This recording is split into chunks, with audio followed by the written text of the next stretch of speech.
શ્રાવણ સુદ એકાદશીનો શુભ દિવસ ઉગ્યો. આપના હૃદયમાં એક વિચાર ઘુમરાતો હતો. પ્રભુએ પોતાના દૈવી જીવોનો ઉદ્ધાર કરવા માટે મને ભૂતલ પર પ્રગટ થવાની આજ્ઞા કરી હતી.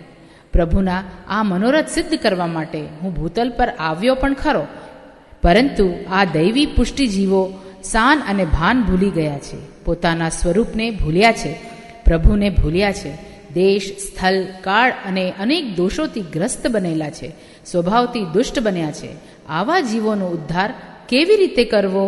આપ શ્રી દૈવી જીવોના ઉદ્ધારનો વિચાર કરતા કરતા શ્યામસુંદર શ્રી કૃષ્ણનું ચિંતન કરવા લાગ્યા.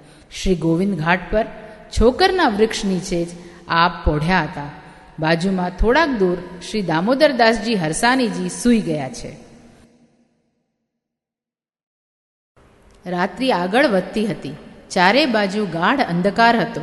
શ્રી યમુનાજીના જલ પર શાંત થઈ ગયા હતા. એવું શાંત નીરવ વાતાવરણ હતું અને ત્યાં શ્રી વલ્લભે શ્રી યમુનાજીના તટપ્રદેશ પર પોતાની સન્મુખ અલૌકિક પ્રકાશનો મોટો પુંજ જોયો. આપ શ્રી ઊભા થઈ ગયા. પોતાના નેત્રો અંધકારમાં હતા, તેમને સ્થિર અને સ્વચ્છ કર્યા. પ્રકાશના એ વિશાળ તેજપુંજ તરફ દૃષ્ટિ સ્થિર કરી આપશ્રી તે દિશામાં આગળ પધાર્યા. તેજપુંજની નજીક જતા આપશ્રીનું મુખારવિંદ પ્રસન્ન થઈ ગયું. તેજપુંજના મધ્યમાં શ્યામ સુંદર ઠાળા હતા. પીળું પિતાંબર અને પીળો ઉપરણો ધારણ કર્યો હતો. શ્રી મસ્તક પર ડાબી બાજુ ઝૂકેલી ગુલાબી પાગ ધરી હતી. મોતીના લરોથી શોભતી એ પાગમાં મયુર પિચ્છની ચંદ્રિકા શોભતી હતી. શ્રી અંગ ઉપર ષોડશ શૃંગાર શોભાયમાન હતા. મુખારવિંદ પર મંદ મંદ સ્મિત હતું. શ્રીહસ્તમાં પોતાની અતિ પ્યારી વેણુ હતી. શ્રી વલ્લભે વર્ષો પછી આનંદઘન શ્રી ગોકુલચંદ્રમાજીના દર્શન કર્યા. શ્રી વલ્લભ, આજે મારી આજ્ઞાને ચરિતાર્થ કરવામાં આપ આખો દિવસ ચિંતિત રહ્યા. દૈવી જીવોના ઉદ્ધારનો સાચો માર્ગ આપ નથી જાણતા એવું તો નથી જ, અને છતાંય આપે સ્વયં તે માર્ગનો અપનાવ્યો. તેથી હું પ્રસન્ન થઈને આપની પાસે આવ્યો છું.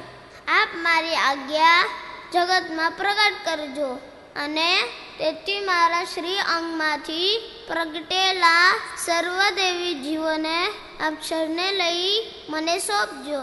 તેમને અવશ્ય મારી પ્રાપ્તિ થશે. હું તેમને કદી છોડીશ નહીં.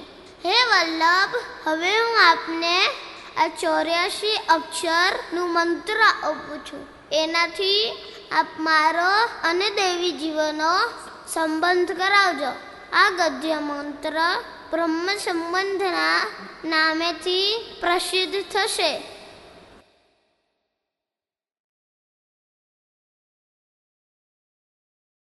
આવી રીતે શ્રી ઠાકોરજીએ મહાપ્રભુજીને બ્રહ્મ સંબંધીની આજ્ઞા દીધી. શ્રી મહાપ્રભુજીએ ઠાકોરજીને પવિત્ર અને મિશ્રી ધરી. આ પ્રસંગ શ્રાવણ સુદ 11ના બન્યો, જેને આજે પુષ્ટિ માર્ગમાં પવિત્ર એકાદશી કહેવાય છે.